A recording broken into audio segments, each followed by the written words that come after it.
ನಮಸ್ಕಾರ. K2 ಕನ್ನಡ ನ್ಯೂಸ್ಗೆ ಸ್ವಾಗತ.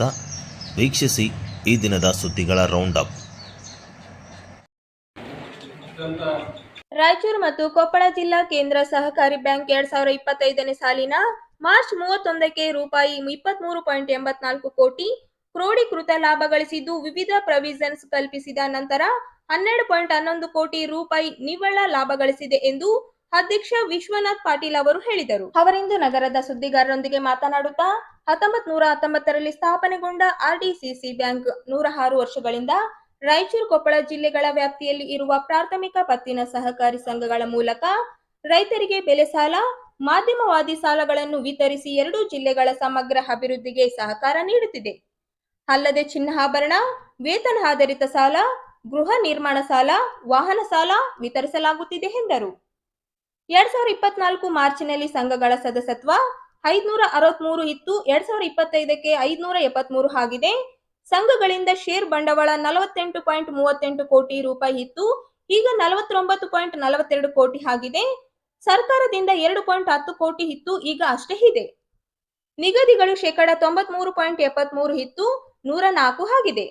ಹೀಗೆ ಎಲ್ಲ ವಿಷಯಗಳಲ್ಲಿ ಈ ಬಾರಿ ಉತ್ತಮ ಸಾಧನೆ ಮಾಡಿದೆ ಎಂದರು.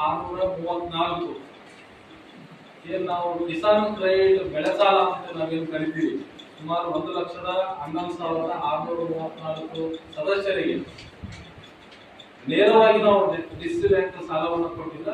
ಪ್ರಾಥಮಿಕ ಕೃಷಿ ಪತ್ತಿನ ಸಹಕಾರಿ ಸಂಘಗಳ ಮುಖಾಂತರ ಸುಮಾರು 701 ಕೋಟಿಯಷ್ಟು ಬೆಳೆ ಸಾಲವನ್ನು ರಾಜ್ಯ ಸರ್ಕಾರದ 0% ಯೋಜನೆ ಅಡಿಯಲ್ಲಿ, ಅಂದ್ರೆ ಈ 1,11,000 ಜನರಿಗೆ 701 ಕೋಟಿ ರೂಪಾಯಿ ಪ್ರತಿ ವರ್ಷ ರಿನಿವಲ್ ಮಾಡಿದ್ರೆ ಅದನ್ನು ಸರ್ಕಾರ ಬಡ್ಡಿ ಕಟ್ತದೆ. ಅತ್ಯಂತ ಯಶಸ್ವಿಯಾಗಿ ಈ ಬ್ಯಾಂಕಿನ ವ್ಯಾಪ್ತಿಯಲ್ಲಿ ಬರ್ತಕ್ಕಂಥ ರೈತರಿಗೆ ಬೆಳೆ ಸಾಲವನ್ನ ಪ್ರಾಮಾಣಿಕವಾಗಿ ಹಂಚಿಸ್ತಕ್ಕಂಥ ವ್ಯವಸ್ಥೆಯನ್ನ ಆರ್ಡಿಸಿ ಬ್ಯಾಂಕಿನ ಆಡಳಿತ ಮಂಡಳಿ ಮತ್ತು ನೌಕರರು ಎಲ್ಲರೂ ಸೇರಿ ಒಳ್ಳೆಯ ನಾವು ಕೆಲಸವನ್ನ ಮಾಡ್ಕೊಂಡಿದ್ದೀವಿ.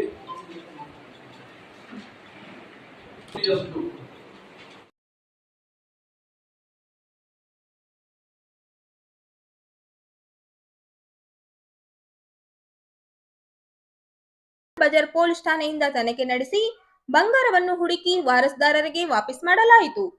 ಮಾರ್ಚ್ 2ರಂದು ಬಂಗಾರ ಬಜಾರ್ನ ಗೋಲ್ಡ್ ಮರ್ಚೆಂಟ್ಸ್ ಅಸೋಸಿಯೇಷನ್ ಕಚೇರಿ ಮುಂದೆ ಚಿನ್ನದ ಅಂಗಡಿಯೊಂದರಲ್ಲಿ ಕೆಲಸ ಮಾಡುತ್ತಿದ್ದ ಸಹದೇವಪ್ಪ ಅವರು 2.5 ತೊಲೆ ಚಿನ್ನದ 6 ಜೋಡಿ ತಾಳಿ ಬೊಟ್ಟುಗಳನ್ನು ಕಳೆದುಕೊಂಡಿರುವ ಬಗ್ಗೆ ಸದರ್ ಬಜಾರ್ ಪೊಲೀಸ್ ಠಾಣೆಯಲ್ಲಿ ದೂರು ನೀಡಿದ್ದು, ತನಿಖೆ ಕೈಗೊಂಡು ಪೊಲೀಸರು ಸಿಸಿಟಿವಿ ದೃಶ್ಯಾವಳಿಗಳನ್ನು ಆಧಾರದ ಮೇಲೆ ಶ್ರೀಕಾಂತ್ ಎಂಬುವವರಿಗೆ ಸಿಕ್ಕಿದ್ದ ಚಿನ್ನದ ತಾಳಿಬೊಟ್ಟುಗಳನ್ನು ವಾಪಸ್ ಪಡೆದು ಸಹದೇವಪ್ಪಗೆ ಇಂದು ನಗರದ ಎಸ್ಪಿ ಕಚೇರಿಯಲ್ಲಿ ಎಸ್ಪಿ ಪುಟ್ಟಮಾದಯ್ಯ ಅವರಿಂದ ವಿತರಿಸಿದರು.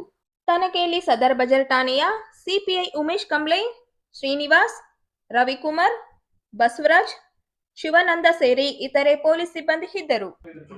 ಮತ್ತೆ ಈ ಸಿಸಿ ಕ್ಯಾಮೆರಾ ಕೂಡ ಇವರು ಕಳ್ಕೊಂಡಿರೋದು ಅಂದ್ರೆ ಬಿದ್ದೋಗಿರೋದು ಆಕಸ್ಮಿಕವಾಗಿ, ಮತ್ತೆ ಅವರು ತಗೊಂಡಿರೋದು ಕೂಡ ಸಿಸಿ ಕ್ಯಾಮೆರಾ ಕೂಡ ಬಂದಿದೆ.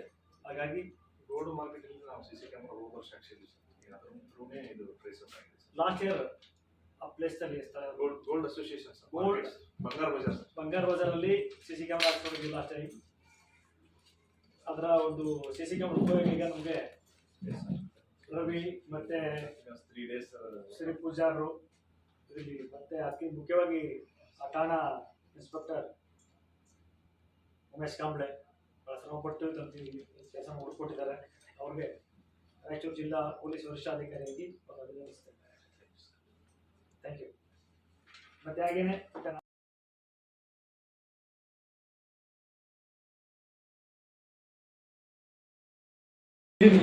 ಸರ್ಕಾರ ಯಾವುದೇ ಮುನ್ಸೂಚನೆ ನೀಡದೆ 1 ವರ್ಷದಲ್ಲಿ 3 ಬಾರಿ ಬಳಕೆಯ ಅಗತ್ಯ ವಸ್ತುಗಳ ಹಾಗೂ ಕೃಷಿ ಪೂರಕ ಬೆಲೆ ಹೆಚ್ಚಳದಿಂದ ಕೃಷಿಕರು ಮತ್ತು ಮಾಧ್ಯಮ ವರ್ಗದ ಜನರು ತೀವ್ರ ಆರ್ಥಿಕ ಸಂಕಷ್ಟಕ್ಕೆ ಗುರಿಯಾಗಿದ್ದು, ಪೂರ್ಣ ಪರಿಶೀಲನೆ ಮಾಡಿ ಬೆಲೆ ಹೆಚ್ಚಳ ಕಡಿಮೆ ಮಾಡಬೇಕು.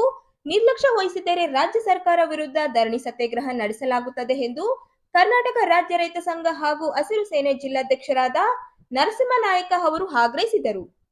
ಅವರಿಂದು ನಗರದ ಸುದ್ದಿಗಾರರೊಂದಿಗೆ ಮಾತನಾಡುತ್ತಾ, ದೂರದೃಷ್ಟಿ ಇಲ್ಲದ ಸರ್ಕಾರ ನಿರ್ಲಕ್ಷ್ಯ ಆಡಳಿತದಿಂದ ಕೃಷಿಕರು ಗಂಭೀರ ಸಮಸ್ಯೆ ಎದುರಿಸುತ್ತಿದ್ದಾರೆ. ನಿರಂತರ ಬೆಲೆ ಏರಿಕೆಯಿಂದ ಕೃಷಿಕರು ಕೃಷಿ ಚಟುವಟಿಕೆಗಳಲ್ಲಿ ಗಂಭೀರ ಸ್ಥಿತಿ ಎದುರಿಸುವ ವಾತಾವರಣ ನಿರ್ಮಾಣಗೊಂಡಿದೆ. ಕೃಷಿಕರಿಗೆ ಬೇಕಾದ ಅಗತ್ಯ ರಸಗೊಬ್ಬರ ಲಭ್ಯವಿಲ್ಲ ಮತ್ತು ಗೊಬ್ಬರ ಬೆಲೆ ಏರಿಕೆ ದುಪ್ಪಟ್ಟು ಆಗಿದೆ. ಇದರಿಂದ ಕೃಷಿಕರು ಕೃಷಿ ಚಟುವಟಿಕೆಯಿಂದ ದೂರ ಉಳಿಯುವ ಆತಂಕ ವ್ಯಕ್ತಪಡಿಸಿದರು. ರಾಜ್ಯ ಸರ್ಕಾರ ಬೆಲೆ ಏರಿಕೆ ಮಾಡಿರುವುದನ್ನು ತೀವ್ರವಾಗಿ ಖಂಡಿಸಿದರು. ವಿದ್ಯುತ್ ಶುಲ್ಕ ಮತ್ತು ವಿದ್ಯುತ್ ಪರಿಕರಗಳ ಬೆಲೆಯಲ್ಲಿ ಭಾರಿ ಏರಿಕೆ ಮಾಡಲಾಗಿದ್ದು ಕಡಿಮೆ ಮಾಡಬೇಕು. ಸಂಘವು ಸರ್ಕಾರಕ್ಕೆ ನ್ಯಾಯಬದ್ಧ ಹಕ್ಕುಗಳಿಗಾಗಿ ಸಂಘವು ಸರ್ಕಾರದ ಗಮನಕ್ಕೆ ತಂದಿರುತ್ತದೆ. ನಮ್ಮ ಈ ಕೆಳಗಿನ ಹಕ್ಕುಗಳನ್ನು ನಿರ್ಲಕ್ಷಿಸಿದಲ್ಲಿ ಧರಣಿ ಸತ್ಯಾಗ್ರಹ ಹಮ್ಮಿಕೊಳ್ಳಲಾಗುವುದು. ಹಕ್ಕೊತ್ತಾಯಗಳು: ವಿದ್ಯುತ್ ಶುಲ್ಕ ಮತ್ತು ವಿದ್ಯುತ್ ಪರಿಕರಗಳ ಬೆಲೆಯಲ್ಲಿ ಭಾರಿ ಏರಿಕೆ ಮಾಡಲಾಗಿದ್ದು ಕಡಿಮೆ ಮಾಡಬೇಕು.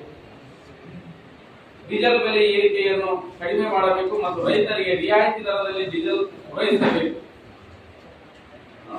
ನಾಬಾರ್ಡ್ ಮತ್ತು ರಾಷ್ಟ್ರೀಯ ಕೃಷಿ ವಿಕಾಸ ಯೋಜನೆಯಡಿಯಲ್ಲಿ ಹತ್ತಿ ಬೆಳೆಗಾರ ಸಹಕಾರ ಸಂಘಗಳನ್ನು ಮತ್ತು ರಾಷ್ಟ್ರೀಯ ಸಾಂಬಾರ್ ಮಂಡಳಿಯಡಿಯಲ್ಲಿ ಮೆಣಸಿನಕಾಯಿ ಬೆಳೆಗಾರ ಸಹಕಾರ ಸಂಘವನ್ನು ರಚನೆ ಅವುಗಳ ಮೂಲಕ ಹತ್ತಿ ಮತ್ತು ಮೆಣಸಿನಕಾಯಿ ಫಸಲುಗಳ ಖರೀದಿ ಮಾಡಬೇಕು. ನದಿ ಪಾತ್ರದ ಲಾಲ್ಮಣ ತಿರುವು ಯೋಜನೆಯಲ್ಲಿ ಶ್ರೀ ವೀರಭದ್ರ ಸುಜಾತ ನೀರಾವರಿ ಯೋಜನೆ ಮೂಲಕ ಕೆರೆಗಳನ್ನು ತುಂಬಿಸದೆ 2 ವರ್ಷಗಳಿಂದ ಸರ್ಕಾರ ಸುಳ್ಳು ಹೇಳುತ್ತಿರುವುದನ್ನು ಖಂಡನೀಯ. ಕೃಷಿ ಸಹಕಾರ ಸಂಘಗಳ ಮೂಲಕ ಎಲ್ಲಾ ತರಹದ ಗೊಬ್ಬರಗಳನ್ನು ಮಾರಾಟ ಮಾಡಬೇಕು. ತುಂಗಾಭದ್ರಾ ನದಿ ಪಾತ್ರದಲ್ಲಿ ನವಲಿ ಹತ್ತಿರ ಸಮಾಂತರ ಜಲಾಶಯ ನಿರ್ಮಾಣ ಮಾಡಬೇಕು. ಉದ್ಯೋಗ ಖಾತ್ರಿ ಯೋಜನೆಯಲ್ಲಿ ರೈತರಿಗೆ ಬದು ನಿರ್ಮಾಣ, ಭೂ ಅಭಿವೃದ್ಧಿ, ದನದ ಶೆಡ್ ಮತ್ತು ಕುರಿ ಶೆಡ್ಗಳ ಸೇರಿದಂತೆ ವಿವಿಧ ಕಾಮಗಾರಿಗಳನ್ನು ಅನುಷ್ಠಾನಗೊಳಿಸಬೇಕು. ಶ್ರೀರಾಮಪುರ ಗ್ರಾಮದ ಹತ್ತಿರ ಕೃಷ್ಣಾ ನದಿಗೆ ಮೊದಲು ಇದ್ದು ಈಗ ಹಾಳಾಗಿರುವ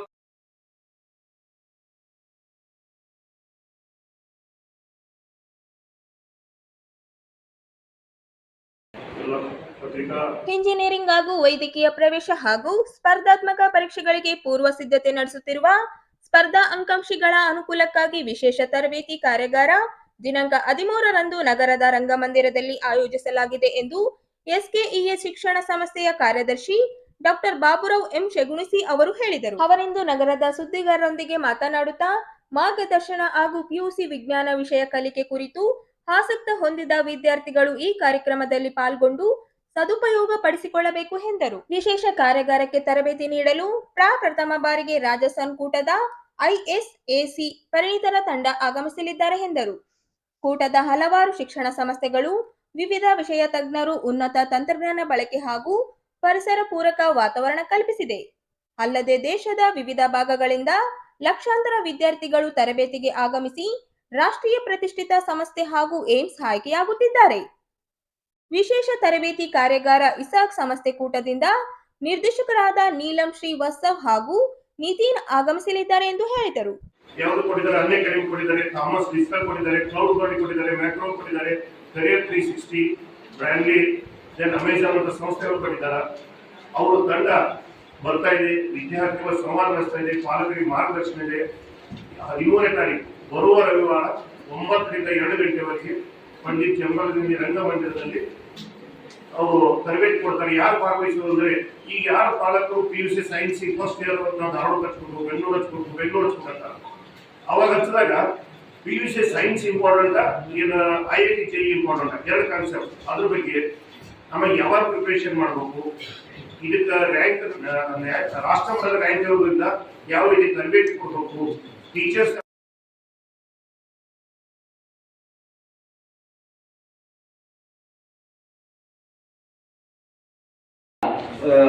ಬೇಸಿಗೆ ಹಿನ್ನೆಲೆ ಮಕ್ಕಳ ಕಲಿಕೆ ಚಟುವಟಿಕೆ ಹೆಚ್ಚಿಸುವ ಉದ್ದೇಶದಿಂದ ರಾಯಚೂರು ನಗರದಲ್ಲಿ ಪ್ರಥಮ ಬಾರಿಗೆ ದಿನಾಂಕ 10 ರಿಂದ 23ರವರೆಗೆ ನಗರದ ಜಿಲ್ಲಾ ಪಂಚಾಯಿತಿ ಸಭಾಂಗಣ ರಸ್ತೆಯ ಎದುರುಗಡೆ ಇರುವ ಸೇವಾ PUC ಮತ್ತು ಪದವಿ ಕಾಲೇಜಿನಲ್ಲಿ ಮಕ್ಕಳ ಬೇಸಿಗೆ ರಂಗ ಶಿಬಿರ ಆಯೋಜಿಸಲಾಗಿದೆ ಎಂದು ರಂಗಭೂಮಿ ಕಲಾವಿದ ಲಕ್ಷ್ಮಣ ಮಂಡಲಗೇರ ಅವರು ಹೇಳಿದರು.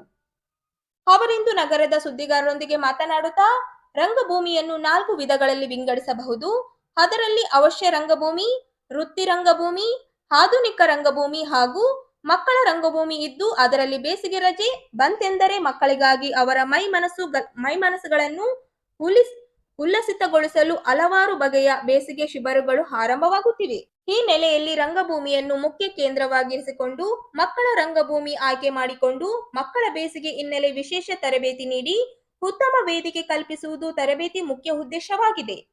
ಕರ್ನಾಟಕ ರಾಜ್ಯದ ಬೇರೆ ಬೇರೆ ಭಾಗಗಳಲ್ಲಿ ಕೂಡ ನಾಟಕ ಶಿಬಿರಗಳು ಆಯೋಜನೆ ಮಾಡಿದೆ ಎಂದರು. ಕೆಲವರಿಗೆ ಒಂದು ವೇದಿಕೆಯ ಧೈರ್ಯವನ್ನು ನಾವು ಕಲಿಸ್ಕೊಳ್ಳಿಕ್ಕೆ ಈ ಶಿಬಿರದಲ್ಲಿ ಬಹಳ ಮುಖ್ಯವಾಗಿ ಇಟ್ಕೊಂಡು ನಾವು ಕೆಲಸ ಮಾಡ್ತಾ ಇದ್ದೇವೆ. ಅದೇ ರೀತಿಯಲ್ಲಿ ಕೊನೆಯ ದಿನ ಅಂದ್ರೆ ಈ 14 ದಿನಗಳಲ್ಲಿ ಒಂದು ನಾಟಕವನ್ನು ಕೂಡ ಅವರಿಗೆ ತಯಾರಿ ಮಾಡಿ ಒಂದು ನಾಟಕ ತರಬೇತಿಯನ್ನು ನೀಡಿ ಒಂದು 40 ನಿಮಿಷಗಳ ನಾಟಕವನ್ನ ರಂಗಮಂದಿರದಲ್ಲಿ 23ನೇ ತಾರೀಕು ರಂಗಮಂದಿರದಲ್ಲಿ ಕೂಡ ಪ್ರದರ್ಶನ ಆಗ್ತದೆ. ಅದೇ ಮಕ್ಕಳು ಅಭಿನಯಿಸ್ತಾರೆ. ಆ ಮಕ್ಕಳಿಗೆ ಕೂಡ ಕಲಿಸಲಿಕ್ಕೆ ದೇವರಾಜ್ ಅಂತ ಬೆಂಗಳೂರಿಂದ ನಿರ್ದೇಶಕರು ಬರ್ತಾ ಇದ್ದಾರೆ. ನಾಟಕವನ್ನು ಕಲಿಸಲಿಕ್ಕೆ ದೇವರಾಜ್ ಅಂತ ನಿರ್ದೇಶಕರು ಬರ್ತಾರೆ. ಈ ಕ್ರಾಫ್ಟ್ ವರ್ಕ್ ಮತ್ತೆ ಪೇಪರ್ ಮಾಸ್ಕ್ ಇದನ್ನೆಲ್ಲ ಮಾಡಲಿಕ್ಕೆ ರಮೇಶ್ ಬಡಿಗೇರ್ ಅಂತ ಹೇಳಿ ಅವರು ಕಿರುತೆರೆಯ ಸಿನಿಮಾ ನಟರು ಮತ್ತು ರಂಗಭೂಮಿ ಕಲಾವಿದರು ಅವರು ಕೂಡ ಬರ್ತಾ ಇದ್ದಾರೆ. ಮತ್ತೆ ಇದರ ಜೊತೆಗೆ ಮಜಾ ಭಾರತ ಮತ್ತು ಇತ್ತೀಚೆಗೆ ರಿಯಾಲಿಟಿ ಶೋದಲ್ಲಿ ಆಕ್ಟ್ ಮಾಡಿದಂತ ಚಿದಂಬರಂ ಪೂಜಾರಿ ಅಂತ ನಮ್ಮ ಸೇವಾದವರು ಅವರು ಕೂಡ ಮಕ್ಕಳ ಜೊತೆಗೆ ಬಂದು ದಿನ ಕಳೆದು ಮಕ್ಕಳ ಜೊತೆಗೆ ಅವರು ಕೆಲವೊಂದು ಆಕ್ಟಿವಿಟೀಸ್ ಅನ್ನ ಮಾಡಿಸ್ತಾ ಇದ್ದಾರೆ. ಇದೇ ರೀತಿ ಹಲವಾರು ಜನ ಬಂದು ಹೋಗ್ತಾ ಇದ್ದಾರೆ. 14 ಜನ ಕೂಡ ಬೇರೆ ಬೇರೆ